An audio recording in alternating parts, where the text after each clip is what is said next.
दोस्तों, जैसा बहता पानी पीने लायक होता है, वैसा ब्लड भी हमारा हमेशा बहता हुआ होना चाहिए। ब्लड सर्कुलेशन अगर हमारा डिस्टर्ब हो जाता है तो उसमें बहुत सारे बैक्टीरिया, बहुत सारे वायरसेस क्रिएट होते हैं और मल्टीपल बीमारी हमारे शरीर में पैदा होती है। ब्लड सर्कुलेशन के मैकेनिज्म को समझने से पहले हमें कुछ बातों को समझना है। मैं आपको इंटरकनेक्शन करके बताऊंगा what is the magnetism, what is the blood circulation, what is the oxygen. इसको हमको समझना है। जैसे आपको मैंने बताया कि हमारा शरीर सराउंडिंग की मैग्नेटिक फ्रीक्वेंसी को खींचता है, जिसके कारण हमारा हार्ट पंपिंग करता है। जैसे इलेक्ट्रिक पंप को चलने के लिए इलेक्ट्रिसिटी चाहिए, वैसे हमारे हार्ट को चलने के लिए पृथ्वी की नेचुरल मैग्नेटिक पावर चाहिए, जो आज हमें कम मात्रा में मिलती है। क्योंकि मैंने जैसे आपको कहा कि हमारे 3 फीट में लोहा है। हमारा हार्ट 1 मिनट में तकरीबन 70 से 80 बार धड़कता है, और जब जब धड़कता है तो 75 to 80 ml ब्लड पूरे बॉडी के अंदर सर्कुलेट करता है। लेकिन वो तभी कर पाएगा जब आपको सराउंडिंग की मैग्नेटिक पावर मिलेगी। लेकिन आज वो मैग्नेटिक पावर कम मिलने के कारण हमारे हार्ट को जब 70 ml 80 ml ब्लड सर्कुलेट करना है, उसके जगह 60 ml 50 ml 40 ml सर्कुलेट करता है, जिससे each and every organ part को कम कम प्रोपोर्शन में ब्लड मिलता है। और कम प्रोपोर्शन में ब्लड मिलने के कारण ऑर्गन पार्ट कमजोर पड़ जाते हैं। जैसी मेरी भूख 4 रोटी की, लेकिन मुझे अगर 2 रोटी मिली तो मैं जैसे कमजोर हो जाऊंगा, वैसे ही हमारे ऑर्गन पार्ट का भी है। हार्ट ने अगर कम सर्कुलेशन दिया तो क्या होता है, each and every organ part को कम मात्रा में ब्लड मिलेगा। तो ये मैग्नेटिज्म, ब्लड सर्कुलेशन, ऑक्सीजन का क्या एक दूसरे के साथ संबंध है, उसको मैं आपको समझाता हूं। हमारा हार्ट पंपिंग करता है और पंपिंग करके each and every organ part को, each and every blood cells को ऑक्सीजनेटेड ब्लड सर्कुलेट करने का काम करता है। और जब उसमें से ऑक्सीजन फिनिश हो जाता है तो उसमें बचता है हार्मफुल पॉइजन कार्बन डाइऑक्साइड।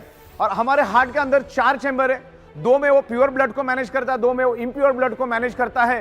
तो पहला तो उन्हें ऑक्सीजनेटेड ब्लड हार्ट ने सर्कुलेट किया, अब उसमें से वापस डीऑक्सीजनेटेड और कार्बन डाइऑक्साइड वाला ब्लड हार्ट वापस से हार्ट में पूल करता है, हार्ट के पास खींच के लेता है। और जैसे ही वो खींचता है उस ब्लड को heart with in a fraction of second lungs में पुश कर देता है। और जैसे ही वो इम्प्योर ब्लड लंग्स में आता है, उस इम्प्योर ब्लड के अंदर हीमोग्लोबिन नाम का प्रोटीन होता है, और उस हीमोग्लोबिन प्रोटीन के अंदर एक आयरन नाम का कंपोनेंट होता है। और आयरन कंपोनेंट में एक unique special ability and capacity है, वो लंग्स में मौजूद ऑक्सीजन को एब्सॉर्ब करता है और कार्बन डाइऑक्साइड को रिलीज करके, डिस्चार्ज करके ऑक्सीजन को एब्सॉर्ब करता है और हार्ट के दूसरे चैम्बर में आके गिर जाता है। और हार्ट उसको पंपिंग करके each and every organ part को, each and every blood cells को ऑक्सीजनेटेड ब्लड सप्लाई करने का काम करता है।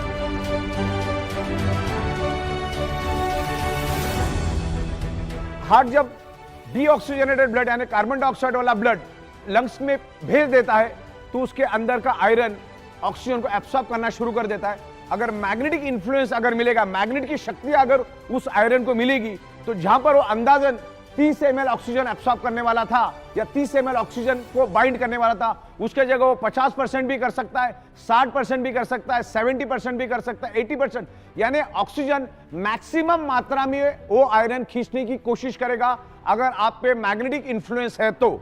आज ईच एंड एवरी पर्सन को मैग्नेटिक पावर कम मात्रा में मिल रही है, क्योंकि आज हमारे 3 फीट में लोहा है। ये छत, ये फ्लोरिंग, आजू बाजू बीम कॉलम, सारे के सारे लोहे के, करोड़ों टन, अरबों खरबों टन का लोहा हमारे आजू बाजू में, बिल्डिंग के बाजू में बिल्डिंग, बिल्डिंग के बाजू में बिल्डिंग, कार, बाइक, बस, ट्रक, तमाम करोड़ों टन का लोहा एनवायरमेंट का, पृथ्वी की नेचुरल मैग्नेटिक को अपनी ओर खींचता है। क्योंकि आयरन का टेंडेंसी मैग्नेट को खींचना, मैग्नेट की टेंडेंसी आयरन को अट्रैक्ट होना, तो उनके दोनों के खींचातानी में हमें जो कुदरत ने मैग्नेटिक पावर दी है, हमारे शरीर को, हमारे हार्ट को पंपिंग करने के लिए जो मैग्नेटिक पावर दी है, उसको लोहा खींच के लेके जाता है। हमारे शरीर को कम मात्रा में मैग्नेटिक पावर मिलती है, जिसके कारण हमारा हार्ट का पंपिंग कमजोर पड़ जाता है, स्लो पड़ जाता है, और जिसके कारण हमारा फिर बॉडी का ब्लड सर्कुलेशन डिस्टर्ब होता है। जहां पर हार्ट को 70 से 80 ml ब्लड सर्कुलेट करना चाहिए, वहां पर हार्ट 40 ml, 50 ml, 30 ml हर एक बॉडी में अलग अलग ब्लड सप्लाई करना शुरू कर देता है। तो ऑर्गन पार्ट को कम मात्रा में ब्लड मिलता है। Organ part means blood cells. तो ब्लड सेल्स को कम मात्रा में ऑक्सीजनेटेड ब्लड मिलने के कारण ब्लड सेल्स कमजोर पड़ जाते हैं। ब्लड सेल्स कमजोर पड़ने से ऑर्गन पार्ट कमजोर पड़ते हैं, और ऑर्गन पार्ट कमजोर पड़ने से उसमें डिसफंक्शन, डिसऑर्डर, अलग अलग टाइप के डिसीज जनरेट होते हैं। और हमारी जो 125 से 150 साल चलने वाली जो बॉडी है, उसको हम 30, 40, 45, 50, 55, 65 में पूरी तरह से खत्म और बर्बाद कर देते। यदि मेरा यह वीडियो आपको पसंद आया हो तो प्लीज इसे शेयर करें, ताकि अधिक से अधिक लोगों तक यह जानकारी पहुंच सके। सब्सक्राइब करें और बेल आइकन के बटन को पुश करें, ताकि नई वीडियो जल्दी से जल्दी आपको मिल सके।